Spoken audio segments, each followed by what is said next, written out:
Okay, we continue our study on the parables of Jesus, and we kind of backtrack here for one or two chapters, and the parable of the children in the marketplace. And this is found in Matthew 11:16 through 19, and a second place that it is recorded is in Luke 7:31 to 35. This is also known by some older commentaries as the parable of the brats, B-R-A-T-S. Not quite sure how they came up with that, but I've seen it entitled that. So let's make some observations, okay? First of all, we need to remember that often Christ's teachings were recorded by several gospel writers. This is known as the synoptic gospels. The word synoptic simply means seeing together. It can be likened to a traffic accident that occurred in the middle of an intersection. The police begin to search for witnesses. They locate four, each standing on one of the four corners. Each share what they observe, and then the officer attempts to piece together what happened, hopefully getting a clearer picture. Now, the different gospel writers records the events and teachings of Christ in such a way, and this is important, in such a way that those reading their account will have as much of a complete picture as possible. Writing in their own unique way is the writer's familiarity with his audience. And what I mean by that is you might read parallel accounts and notice some details missing in one account that are not in the others. And I'll explain that in a minute. We need to be reminded that Matthew wrote his gospel to the Jews, Mark to the Romans, and Luke to the Greeks. John is not considered part of the synoptic gospels. John's gospel is considered a universal presentation. And if you have the expanded notes, what I've done is I've given you the account in Matthew, and next to it, I've given you the account in Luke. Now, the Spirit of God did not move these gospel writers to include any additional details or omit any details, particularly with this parable. Matthew simply uses the word John for his readers would know it was John the Baptist, while Luke, writing to the Greeks, used John's title for specificity. Now, the storyline is identical, the accusations are identical, and the point of the parable is identical. But when you read something in one gospel, you should see if there is another account in a different gospel. And a helpful resource that you can use is called the Harmony of the Gospels. Now, both accounts of this parable begin the same way. To what shall I compare this generation to? So we're reminded again that Jesus is taking an everyday occurrence and use this visual to draw a comparison between the children and the present generation. I think by deduction, the present generation Jesus is more than likely referring to is the religious leaders, namely the Pharisees and the scribes.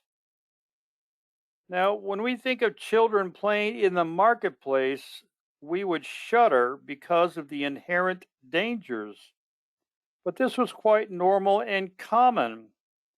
The children were acting out real-life events as a means of occupying themselves, while their parents were likely shopping in the open market.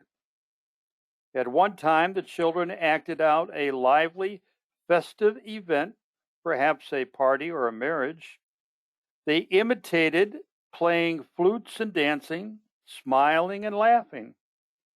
Then they imitated a sad event like a funeral, with mourning and weeping, a serious time. As they acted out these imagined plays, they would invite the other children watching to join them. It might be like a group of children playing kickball or baseball or soccer or swinging on swings or sliding down a slide, and a handful of children are watching through a chain link fence, fingers intertwined in the links, just peering in. But those on the outside would not join them. You also need to notice that both John and the Son of Man are named. Now, the interpretation, it's a comparison of two ministries. Jesus brings the comparison home. John the Baptist's ministry was predicted as recorded in Luke chapter 1, verse 15. He would be great in the sight of the Lord. He will not participate in drinking wine or liquor. He will be filled with the Holy Spirit while yet in Elizabeth's womb. John lived in the wilderness alone. He was the lone voice crying in the wilderness, according to John chapter 1, verse 23. John was related to Jesus, according to John 1, verse 36. His birth was a miracle, if you read Luke 1:7. As an adult, John lived a rugged life in the mountainous area of Judea between the city of Jerusalem and the Dead Sea. He wore clothes made of camel's hair with a leather belt around his waist, the typical garb of a prophet. His diet was a simple one: locusts and wild honey, according to Matthew 3:4. He did have disciples, but not a large following. Matthew 9:14 records two of his disciples coming to Jesus, wanting to know if Jesus was the Christ. Both the governing officials and the religious leaders took an interest in John. John confronted Herod for his adultery and subsequently was beheaded, John 14. Yet they criticized John's ministry. Who? The Pharisees and the Sadducees. They criticized his ministry, even saying he was demon-possessed. That's recorded in both gospel accounts. However, I cannot find this accusation recorded in any of the scriptures. It is recorded about Jesus, though. The religious leaders are equally critical of Christ's ministry. Christ's ministry was seemingly opposite of John's. They accused Jesus of eating with sinners, drinking at parties, ruled by gluttony. He even befriends tax collectors and sinners. Yes, Jesus attended several parties, one given by Matthew and another by Simon the Pharisee. Yes, Jesus drank wine at the wedding feast of Canaan. And he even said he would not drink wine until the new kingdom. Yes, Jesus spoke to a woman or to women of illicit, immoral relations, like the woman at the well and the woman caught in the very act of adultery. He even allowed such a woman to touch him. Jesus touched the leper, stopped a funeral procession. I included a chart that gives a very simplistic contrast. John the Baptist appeared unsociable because of where he lived. Jesus was very sociable. John the Baptist appears unapproachable. And Jesus was very approachable. He lived in the wilderness. Jesus lived among the people. John did not participate in weddings, and Jesus did. So what's the application here? I think the main point of this parable is to show the critical response to the message of the kingdom. Now remember, John preached the message of the kingdom, as did Jesus. They were critical of John and Jesus. They found fault with both of them. Both careful, but careful observation reveals their criticism was not always about their teaching, but how each lived their life as part of their culture. Both spoke the truth, both pointed people to the Messiah, both shunned cultural popularity, both were concerned with the salvation or damnation of the human soul, both exposed sin, both accepted rejection, both understood the consequences, and both were fully dedicated and committed to the will of God. Now, the Apostle Paul experienced criticism. In 2 Corinthians chapter 11, verse 6, he admits that he is not skilled in speech. He is unskilled in speech, but counters with the very concept that he is skilled in knowledge where he demonstrated. Remember, 1st and 2nd Corinthians were written as an attack about the Apostle Paul and how he looked and how he spoke. Now, criticism reflects the human soul of prejudice and predispositions that either accept or reject another person made in the image of God. And that's what this parable is about, their criticism of both John and Jesus. So, what's the bottom line here? It is the content of a person's teaching or preaching that is of utmost importance. And I think that's what Jesus is trying to communicate in this parable.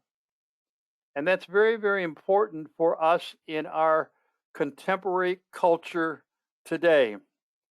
The truth of what is being said. Now, we certainly don't want to embrace and accept a person who is living in a sinful lifestyle, even though they preach the truth. Now, Paul says that there are some who preach the gospel aimed to hurt him because he's in prison. And his response to that is, as long as the gospel is being preached, I'm okay with that. But we would be detrimental to the scriptures if we accepted a person's sinful lifestyle, even though they were speaking the truth. That would be a contradiction to the message. The message has to flow from the character of the person who is preaching or who is teaching.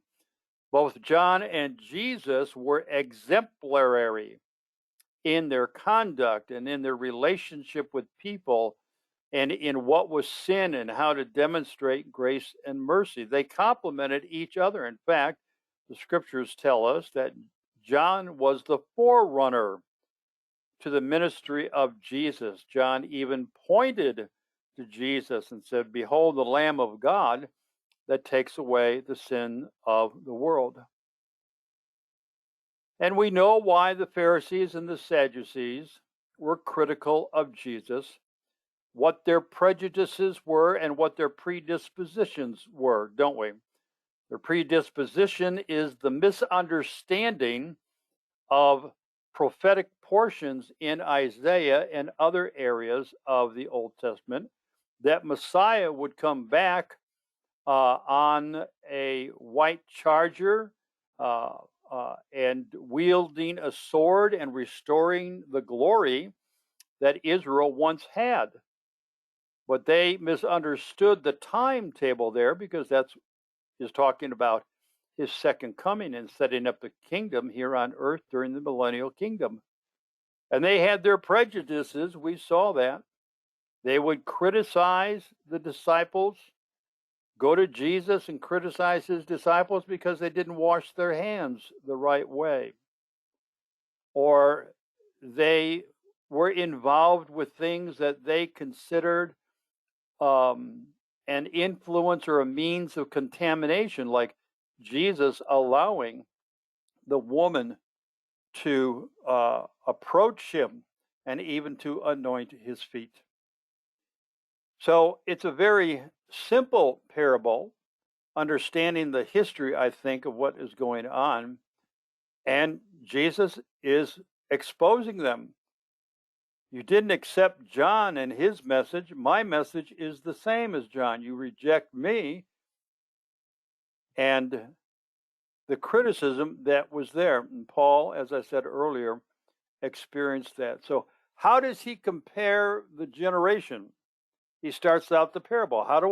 What do I compare this generation to? I compare this generation to, maybe that's where they get the idea, parable of the brats. I compare this generation to a bunch of childish, selfish children who want their own way instead of yielding to the truth that is meant to rescue them, to protect them, to preserve them.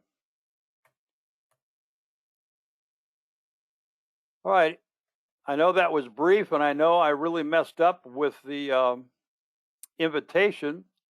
I'm glad that we were able to get some of that straightened around. Anybody have any thoughts or questions?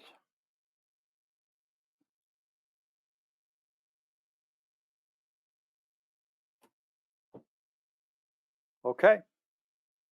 Thursday, we will go to ethics, and we will be looking at beginning to look at situational ethics and how it started and the impact on the church. Sunday, we're only going to cover 2 verses, Hebrews chapter 4, 3 verses, 11, 12, and 13. And then Sunday night, we start a series on Samson in the book of Judges, starting in chapter 12. And he is the last of the judges. So until then, we wish you a great couple of days with the weather. Go get your car washed, mow the grass, whatever you need to do. Enjoy the time outdoors and watch out for porcupines. I've got to find Peter the porcupine under my deck here and tell him to go find another home because he is twice. They make good soup. What? They make good soup. Well, okay, but he's twice as big as Peter. He's They're twice. just tough to skin. Yeah, he's twice as big as Peanut. Peanut can run twice as fast as he can. So we're at a stalemate. I just need to get rid of him. Anyways, Lord's blessing on you, and we will talk to you Thursday, Lord willing, and the